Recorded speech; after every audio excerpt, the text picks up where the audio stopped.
Tim Winton, full name Timothy John Winton, born in 1960, is an Australian author of both adult and children's novels that deal with both the experience of life in and the landscape of his native country.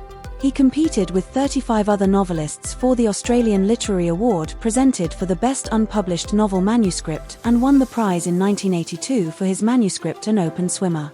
His novels include That Eye, The Sky, 1986, Dirt Music, 2001, and Breath, 2008. He also wrote several children's books, including Lockie Leonard, Human Torpedo, 1990, The Bugalug's Bum Thief, 1991, and The Deep, 1998. This story, Neighbours, has been taken from Migrants of Australia, edited by Harwood Lawler. It is a story about a newly married couple living in a multicultural and multilingual suburb neighborhood. It shows that cultural and linguistic barriers cannot stop people from bestowing love and compassion. Characters: Newlywed couple, Polish widower, Macedonian family, Greek woman, Italian woman. Summary and analysis. Neighbours is a story about a newly married couple living in a multicultural and multilingual suburban neighborhood. The story shows that cultural and linguistic barriers cannot stop people from bestowing love and compassion. Furthermore, it also ridicules theoretical knowledge and gives emphasis to realistic and practical wisdom. The story begins with a young couple's move to a new neighborhood. The young man, the husband, is unhappy that the new place is full of migrants with different cultures and languages. He feels uncomfortable. Next to his door lived a Macedonian family, and on the right was a widower from Poland. The couple walked about with their dog. The neighbors seemed cautious about their dog and about their activities. The culture of the neighbors was odd and uncommon, which the young man did not like. The Macedonian family shouted, ranted, and screamed during their day-to-day chores. They raised their eyebrows at the late hours at which the couple rose in the mornings. The old Polish man hammered the nails the whole day, and the young boy next door urinated in the street. The young man was nervous to see the boy standing at the fence with his cobalt eyes. He also sensed the disapproval of the neighbors at his home, staying to write his thesis while his wife worked. Earlier, the couple had lived all their lives in an expansive outer suburb where the neighbors were seldom seen or heard. But in their new place, they were loud and irritating. He was annoyed by the noise and actions of the variety of people. He was not happy about the condition. In the autumn, the young couple cleared their land and manured the soil. They planted leeks, onions, cabbage, and Brussels sprouts. Their new neighbors watched them work and offered free advice about spacing, hilling, mulching, etc. The young man resented the interference but still took careful note of what was said. He and his wife then built a henhouse, but it fell down. It was being watched by the people. The Polish widower slid through the fence, uninvited, and rebuilt it for them. The couple were not able to understand his language. Winter just started, and by then, the young man was a little more used to his neighbors. They offered heads of cabbage and took gifts of firewood and grappa. The husband was still busy with his thesis on the 20th century novel, but the wife worked. Time passed. The winter came. The neighbors sat around the blocks and told stories that weren't understood by the young couple. They were engaged in their own works, own ways. The young couple became little used to the manners and culture of the people around them. The young woman became pregnant. Soon the couple realized that the whole neighborhood knew the news. The people started smiling tirelessly at the couple. They gave presents and chocolates to the woman. Italian woman offered names. Greek woman stopped the young woman in the street, pulled her skirt up and felt her belly. She then told that it was a boy. By late summer, the woman next door completed knitting a baby suit, bootie and beanie. When the husband was thinking of making a complaint about the noise made by the Polish widower at his construction works, he soon found that the widower was coming over with a barrowful of wood scraps for the fire for them.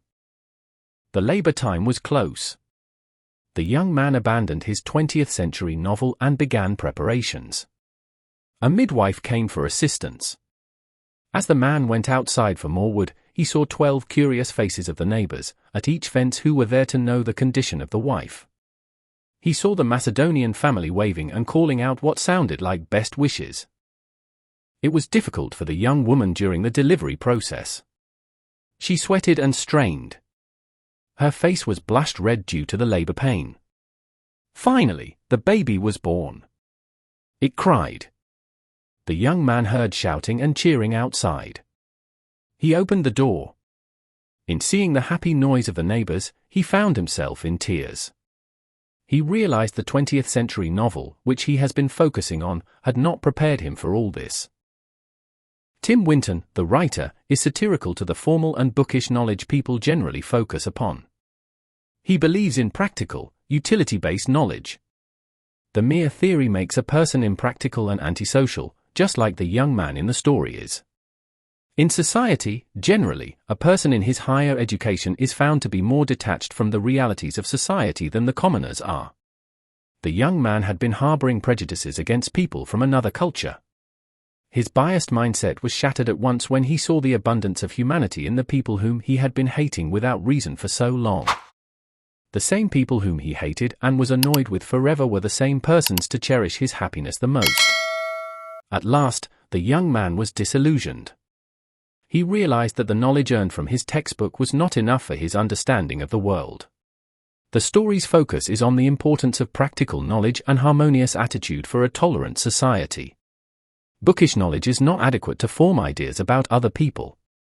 Human emotions, feelings, and sentiments are universal. The prejudices we form about other cultures, other languages, or other nationalities might prevent us from understanding the truth. Cultural or racial intolerance, biased judgments, and discrimination are the products of a suspicious mind and a lack of knowledge.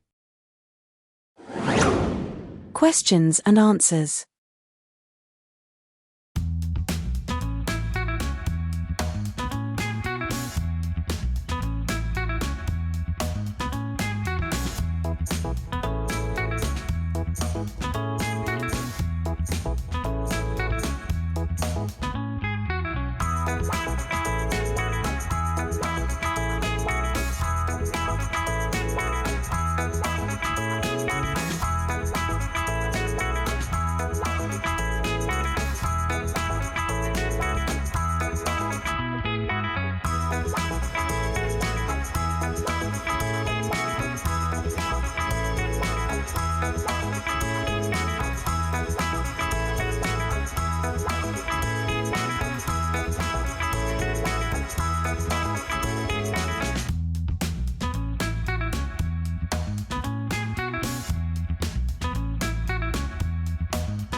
Reference to the context.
Thanks for watching the video.